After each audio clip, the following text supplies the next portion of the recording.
Welcome to the Finding the Magic podcast, where books come alive. I'm Tricia Copeland, a fiction author and host of this show. If you love books, finding great reads, and hearing about the story behind the story directly from the authors, this is the place for you. Whether you like fantasy, science fiction, dystopian, or romance titles, I think you'll find something to love in my playlist. Listen in to discover something magical about a book or two today. Hi, Anne. Hi, thanks for having me on your show. It's my first time here, so I'm excited. Welcome, and thank you for being here. Today we have Anne Charles. She is a mystery writer, but she has lots of different elements in her different series. So I'm super excited to learn about all of them. I only briefly looked at your website, so I only dipped my toe in a little bit. So I want to know everything. Where do you want to start? With the new stuff or with the Ooh. original stuff? Let's start with so you can see all the books I put up. This is one of the later releases I just did. It's actually the first book in the Deadwood series, Nearly Departed in Deadwood, which I released back in thumbs up. I released back in 2011. But I worked with a small press and we re-released it in hardcover. We went through and did a whole nother round of edits and updating, not really changes to the story at all or anything like that, but there were things. Anyone that's written from back when and then come forward and writes contemporary knows things change, especially technology. So one example, in the original version, she had dropped her cell phone and the battery popped off the back. Remember those days? Well, no longer, right? So I went through and I kind of updated things like that, so to make it that that's not gonna happen. You drop your phone, maybe the cover pops off, but that was it. So I had to do a few changes like that to update it to present day. And then we did another run of edits with a new editor, and she was wonderful. And just to, that was one of, geez, I wrote that. It was the seventh book I wrote, but it was clear back in like 2007, 2008. So I've come a long way as a writer since then. And, just tweaking a few minor things that had always felt bumpy when I read the original, to smooth it out just a little bit more. But I didn't want to play too much in there because one of the things they warn you about is if you have the chance to go back and edit an old book like that, be careful because you may take the spark out of it. That was so wonderful that, if it did well. And Nearly Departed in Deadwood is the book I led with when I first published in January of 2011, and it's my biggest seller.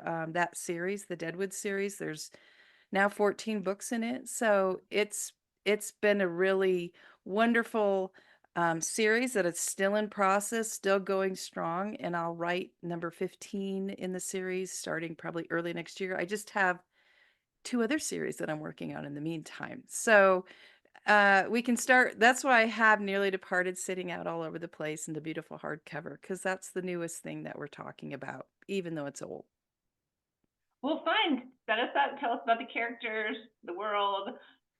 So this is a supernatural mystery with humor, romance. It's a big mix, some action, edge of horror. Some of the supernatural beasties aren't the nicest. There's, some fun stuff that goes on throughout, and it stars Violet Parker. She's the one wearing the purple boots. And she is a realtor. She's also a mom of two twins that at the start of the story are just 9 years old, going on 10 slowly. Um, and the series, I say slowly because the series starts and then each book, there's maybe a week between, but it is ongoing in that if you binge it, you're going to feel like it's just really right close together. It's life happening, with just small breaks between books, sometimes no breaks. Sometimes one ends and then the next one picks up right where the other one left off at the same scene even. So it's really fun that way because I get to do this lifespan, of more real time in the story. On the outside, I've aged quite a bit since we started, long, long ago. But anyway, so Violet Parker, single mother, two children, raising on her own. Dad disappeared um, before they were born, didn't want anything to do with them. Uh, Comes back as a villain later on, which is a lot of fun. So it's about her trying to start up in real estate. She's moved up with her aunt to Deadwood, South Dakota, and Deadwood is a real town for those of you who may have heard of it in the HBO series. It is I've been there. awesome. Awesome. It's a fun town, and I spent a lot of time growing up there. My mom lived there. She recently passed, but she was still up there and had been there for 30 plus years. So I grew up in Deadwood. I grew up hanging out in the museums and all around town before the gambling came to town, and then when the gambling was there, and since. So it holds a big place in my heart, and I wanted to set a story there, and I wanted it to be with some ghosts.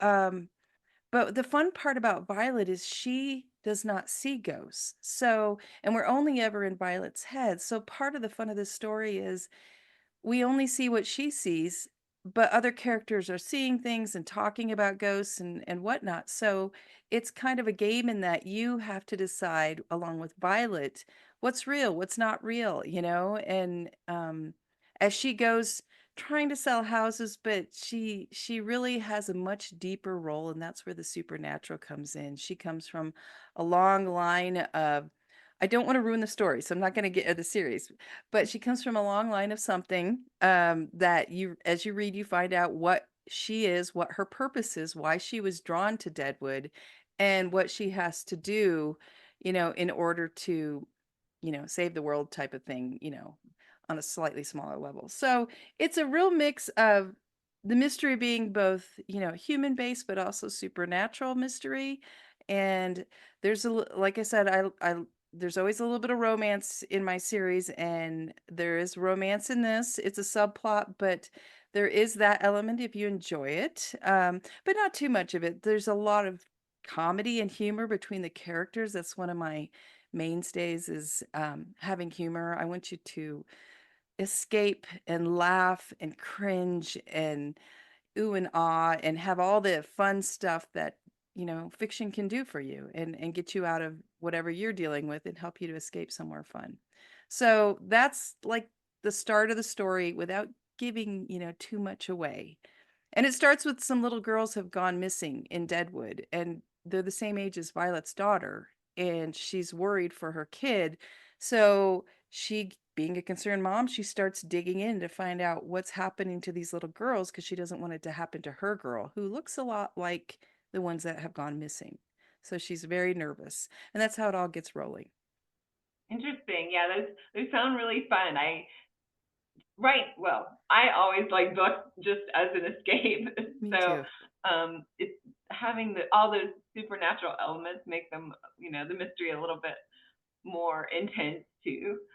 How did you come up with the idea of putting the supernatural in there? So when I started the story, so Deadwood, you were there. It's Deadwood has a lot of ghosts. You may not believe in them, but if you do, if you're curious, I swear everything in Deadwood's haunted. It has such a history. It's been around so long, and it had so much going on. There was mining, the gold rush was there, which brought a lot of violence along with, people coming in. There were sicknesses that went through the town. It just, as it grew, things happened. It's a very interesting small town in that way. It's been quite cosmopolitan in spite of being, just this little town in the Gulch, up there in the Black Hills. So, I knew there were ghosts, and people came for ghost tours, and everything was haunted. When I was a kid, if you go in that building, it's haunted. So I wanted to include that. And her being a realtor was going to be really fun, because she could go into a house. Someone might say it's haunted. Maybe it is, but she wouldn't be able to tell for sure. So she would have to try to sell these houses that might or might not be haunted to people, and just kind of digging in. And that's where it all started, and being I was a mother of a young children. I had one child who was one going on two, and I was pregnant with my other when my husband and I were talking about this, visiting my mom in Deadwood. And the idea just came of, what would it be like to be a single mom here trying to raise kids, selling these haunted houses to people, and you know what could happen, what would this be like? And that was kind of the start of it all. Yeah, because how could she, in good conscience? Well, she can't see them, but if other people have said, Right. and Yeah. Right, right. How do you do it? And then she has coworkers, other realtors that they have their own beliefs too, and they've seen stuff or they've not, witnessed things. So it's really, again, the fun part right out of the gate is what's real, what's not real, what do we have to deal with here, kind of a thing. And balancing two young kids, she lives with her aunt who is single and helps take care of the kids as well as has her own glass shop. Her aunt's very creative, kind of my dream of being, just kind of having this happy life where you make things, crafts and glass things and sell them.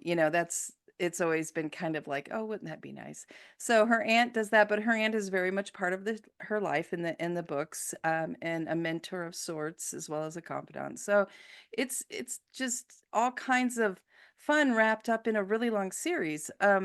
I don't write short books. These aren't, 40K, 60K books. These are 100 to 130,000 word books. So each book is a brainful as you read through it and then go on to the next. And I work with some readers. One, Diane Garland, she does the Story World Keeper as a business, and we started together, and she has done a wonderful job of helping me keep track of every detail so that when you do binge it, you don't go, oh, wait, somebody's eyes changed color. Now they're driving a different vehicle. I work to keep it seamless so that you're not pulled out by something like that, from the story. So it just feels real. That's really neat. Yeah, I've talked to several different authors that have different systems of doing that.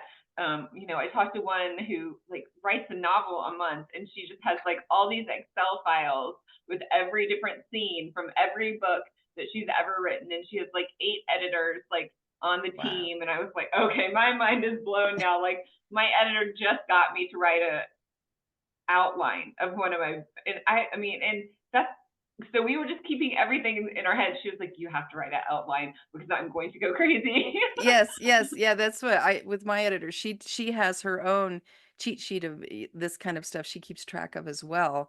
And then, we give her the big story world that's been compiled in a OneNote, Microsoft OneNote, that's so many things. Like one time Diane said, this was years ago. She's like, you realize you've come up with over 500 characters? I was like, no, really? I don't remember them all. It's just different people in different places. And I was just at the Circle K with my daughter today after school, and there was a lady there that she got out of this car that had a snake skin on it, covering the whole car. And it wasn't like a sporty car, it was just like a general car.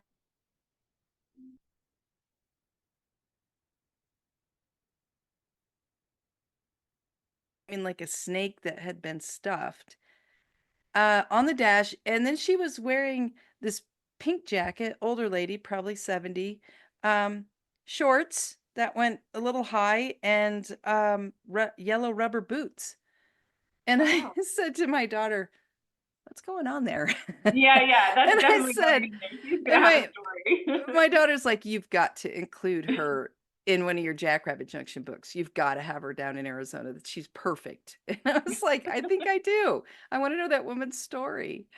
So anyway, yeah, I love to write series. I love to write these longer series because I like to build a big world and have it feel like when I stop in and I write the next book, it feels like everything's alive. It's a real, place that you sink back into. And I know the characters, they're my friends, and I want that for the readers too, so that you feel like I'm going to go back. I'm going to get out of here. I'm going to go escape, and I'm going to go to Deadwood for a while.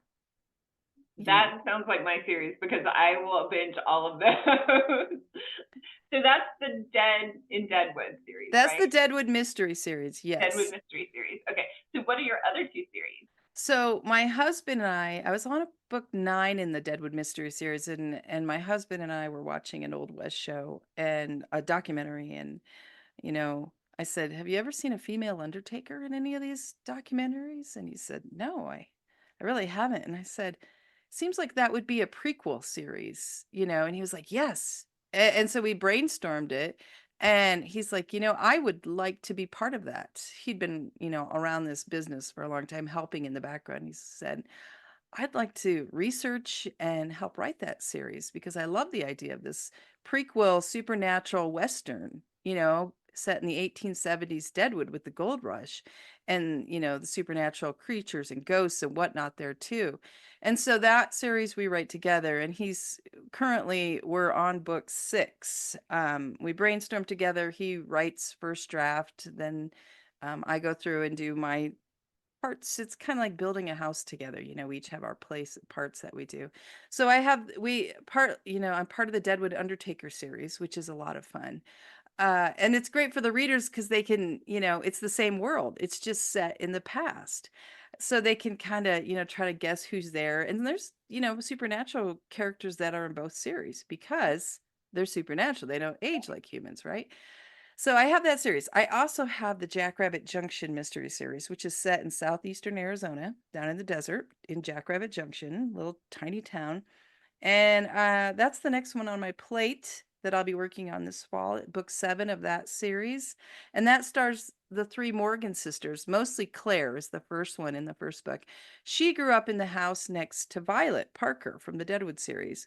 So they know each other. They grew up next to each other in Rapid City, South Dakota. And then Claire went down to Arizona with her grandfather in the first book, Dance of the Winnebagos, to a Winnebago park because he was trying to find a new wife. Him and his army buddies had women hooked, lined up to come in, and they were going to find they're in their late 60s. They were going to find some new wives. So that's kind of that, but that one has a lot more mystery. There's no supernatural in that. It's just mystery, adventure. It's kind of like Treasure Island because there's treasures hidden all over the desert by one of the characters from old that was there that keeps causing problems because they were stolen treasures. So it's Claire and then her 2 sisters. Book 2 has Kate come down, the youngest, who, it's the youngest kid. Everybody, she's the prettiest one. She's the smartest. She's the most annoying, for the sisters, but they love her. They all get along. And then the oldest, the bossy one, comes in book 3, Veronica. And she's coming down for her own problems, full that she's going to lay on everybody too. And so it's a lot of fun because they're 3 sisters and they get along, but it's not like smarmy at all. And it's set down in, RV park area, the bars, the whole kind of rough and tumble New West down there in Arizona, if you will. So if you like to RV, this is kind of fun because there's the RV park where a lot of it is set, and things go on. And you'll see characters like Violet's best friend in the Deadwood series is Claire's cousin. And so Natalie comes down and is in the Jackrabbit series, or then she goes back up and she's back with Violet in the Deadwood series. So she goes back and forth. And some of the other characters do too, which is a lot of fun to mix the worlds, and cross everybody back and forth. So that's the 3rd series I have. And then I have the Dig Site series, which I'm working on book 3 of right now. And that is Violet's brother, Quint Parker. So they're supernatural in this. And it's set down in the Yucatan, Maya archaeology. The heroine is an archaeologist. So it's really fun for me because I make up dig sites. I study so much of it and I draw out my own dig sites and I give them a history and I build what supernatural thing is going to be around, have to do. And it has to do with the Maya religion, what their beliefs were, and the Maya gods and the underworld there, and how it meshes, though. I mean, it's the same world as Violet. So the supernatural world is the same. It's just a different location with different things going on that her brother has to deal with. And it's just, I always wanted to be an archaeologist, but ironically, I thought it would take too much writing. So instead, I'm a writer that writes about archaeology, I don't know. So I'm working on book 3 of that series because I need to get it caught up to the others. It's been a little bit slower because it takes a lot longer. There's so much research I have to do. And then I have a 5th series. It's really small. It's just 2 novellas. It's the Ann Charles Silly Circus series. And it's kind of, they're shapeshifters. It was written for another market that I was working with a friend that is an author, and I was trying to fit it into more that kind of, world. So it's more paranormal romance than the others. It has a little bit heavier, more equal romance with mystery in that short series. And I'd like to keep writing it because it's a lot of fun. It's crazy shifters in a circus. So it's kind of the circus, the not normal people of a circus. So it's the not normal shifters in the shifter world at a circus, with mystery thrown in and some romance. But that one it's just not, I sell far more in the other series, so I have to kind of keep feeding the ones that do the best. Right. Wow. So you thought archaeology was going to be too much writing. Did you always love writing then, or not so much? No, I didn't want to do this. It wasn't in my, I love to read, like so many authors. I love to read growing up. And as I, got into my late teens, early 20s, I started, oh, I didn't like the way this book ended. I didn't like the way this romance ended. Not that it didn't end well, it's just I always wanted more of something, or I wanted this plot line answer, more on this plot line. And so I kind of, I didn't like the way this one ended. And then I thought, just write your own book. If you want it the way you want it, write your own. And so I did. I had never thought of that before. And that was in my mid 20s. I wrote my own, and it's atrocious, but I wrote it and I finished it. It was pretty much just romance. And that's when it all started. And then I thought, well, I didn't quite do very well at that. It's pretty bad. Uh, let's try again, and let's add this in, and let's change this and see if we can do it this way. So I just kept trying to get what I wanted right on the page so that I could, make myself happy.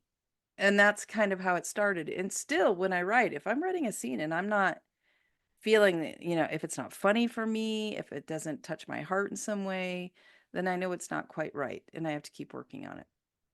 That's really interesting. I don't think I've ever talked to another author that's like that, because I'm like that. Like, I loved reading but never loved writing. I think Yeah. my one of my first grades in creative literature, I got like a negative 120 because I had so many like run-on sentences or not real sentences. I hated grammar, hated all of that, and I didn't really like writing until graduate school. And my professor taught me how to write, Oh, but it was technical writing, right? It wasn't right, like creative writing, and that was easy. I loved that part, right? And then I right, started doing more and more of that. And then when I got bored after my kids were born, I was like, oh, I don't want to just watch Netflix. right, Like, right. so I started writing for myself because I made it fun. And I had to learn some things after that. But It's so like, different. I was a tech writer for 13 years. okay, yeah. So I mean, I was trying to still be a writer during that time, but I learned, I went to a job interview just to be a secretary because I was taking English, getting in my last year of college, my 4 year, getting a creative writing thing. It just was the way it worked out. It wasn't like I'm going to be this big writer. It was just, well, let's make it creative writing, because when I take these literature classes and they want me to write stories, I keep writing genre fiction and making the professor mad. So I might as well just, get a creative writing degree since I'm getting English anyway, and throw in a couple extra and just do that. Well, then I went for a job interview, and it was just supposed to be a secretary because I thought this will be good while I finish college. So I won't have to put a lot of thought into this, and I can focus on school. Well, they said, hey, we see you have English on is what you're going to college for. And I said, yeah. And the boss was really wonderful. She's like, well, we have a tech writer position open. Do you want to do that? And I said, what's tech writing? And so they taught me. And I had a really wonderful coworker, tech writer. She taught me so much. That I hadn't learned with English. As you know, if you write technical, it's a little different. It's, you have certain ways you have to do it, but you have to be very grammatically correct too. And so it really taught me a lot that I could roll over into fiction writing, and apply there while learning the tools of fiction writing, and, too. That's really neat. Yeah. Yeah. Because I had to go back and say, oh, what is plot? How should you structure a story? I know. Like, how is this really supposed to be done so that people like to read it? Right, right. There's so many mechanics of storytelling. the the backbone of it all, the theme, the outline, and whether you do a lot of outlining or just a little or even none, you just know in your head how to outline, and how you want the story to go. But I love to think of it as you look behind that curtain and you see the structure behind the story, and that's what's really fun is how it was built and what's going on back there. But then you put the curtain back, it's just a great story and fun to sink into. That's really cool. Yeah. So you said you're on book 15 of the Deadwood series, right? Right. That's coming up next. And I think you said there was another book, the third book in a series. There's a lot of them. There what's is. what's the best place to find like all your books and you, and how do we find you? AnnCharles.com. AnnCharles.com. That's the best. You go to the books tab and you read under that. There's the different series, and then you can see each book with like a back cover copy. And if you want to know more, go to the first in each series, and then go to Amazon or wherever you like to buy books, Barnes and Noble, wherever, and read some of the reviews. I always tell people read the reviews because reviewers are going to tell you what they loved and what they didn't. And maybe if you don't like spoilers, be careful because they will a lot of times give stuff away. But you can see if it's for you, if this is your kind of book. So that's always the best place to start because I'm out there all over the place, and you can find the links in all the books there. There's also, I know if you type in Ann Charles's books in order or something like that, there's compilations of that kind of stuff on different websites too. It always surprises me. I'm like, what is this? I know it seems like it would feel like a real honor to have people like say how Putting you it, should read your books. Yeah, if you read yeah. the prequel first, or if the prequel's going to give away the Yeah, main. I mean, there's authors I know that have written 100, 150, 200, 500 books. I'm not there. I'm getting close to 40. So, but if you like a series, I mean, if you like to read longer series, I've got some for you, and they're growing still. It's none of them have stopped, the big ones. They're still growing, everyone. It's just a matter of how soon I can get to them. And I'm not a speedy writer. Like I'm so envious of these authors that can just kick out books every month. I just don't. I'm not like that. For me, it takes me, 3 to 4 months to write a book. And then there's a month plus editing process before it comes out. So, but they're meaty, they're big. You can really sink into them, and then you can go back and read the series again, and a lot of my readers do that. They've read the whole big long series many times, and when the next one's coming out, they're like, I'm gonna go back and start again. And they're also they're in ebook, they're in print. I mean, I have them back on my shelf. I sell out of my store. You can buy them through online retailers as well as the print. And then there's audiobooks too of everything. So you can listen Okay. to them all. If you would like to listen, Carolyn Schaefer does the Deadwood series. She's amazing. She does such a great job.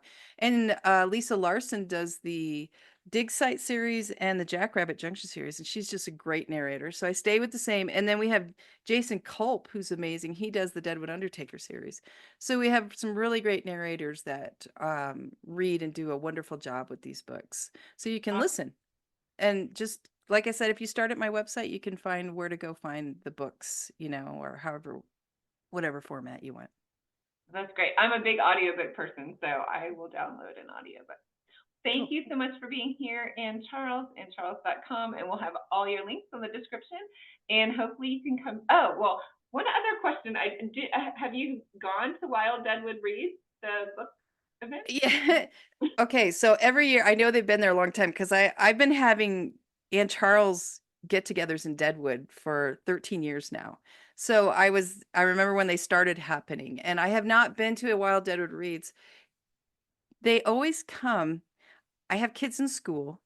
It never works with my kids in school. It doesn't work with parents visiting and different things. I always had to go later summer, different times, and it's just never worked out. And I know this year, again, it's Wild Bill Days when they're there, but I'm not going to be able to be there. I have family here visiting because one of my kids is graduating. So it's like, it just never works. So I have not, but I've heard wonderful things about it. I just always show up after, and we have a fan party. We've done, fan get-togethers and different parties every year that we do. Those are a lot of fun. We go to haunted houses and tour them together, do all kinds of stuff together, just hanging out. So it just doesn't work out with Wild Deadwood Reads. But I do the South Dakota Festival of Books every other year when it's on that side of the state. And I'll be there again in September for this year's Festival of Books. Oh, fun. Yeah. The only reason I've been to Deadwood is because I went to Wild Deadwood Read once, and I didn't do anything else. Like, I could drive there, so it was a good event for me to go to. And I drove up there by myself. I think I got there on Friday night. The thing was on Saturday, and I drove back Sunday all by myself. So I didn't even get to tour the town or anything. So I need to go back. But you need to come back. I'm going to be there during Cool Deadwood Nights at the end of August. We're going to have a few events, History on the Lawn, do some book signings, do a few things. And then, like I said, South Dakota Festival of Books is at the end of September. If you come up there, let me know so I can visit with you and see you. Okay, I will. Yes, I will mark my calendar and see what I can do. Well, thank you again for being here, and Charles, we will look you up. All right. Thanks for having me. It was great talking to you. You too. Bye. I hope you enjoyed this episode of the Finding the Magic podcast. I'm your host, author and podcaster Tricia Copeland, and I love getting behind the scenes. If you like the podcast, make sure to subscribe and stop in each week to discover new authors and books. Thanks for listening, and until next time, keep finding the magic.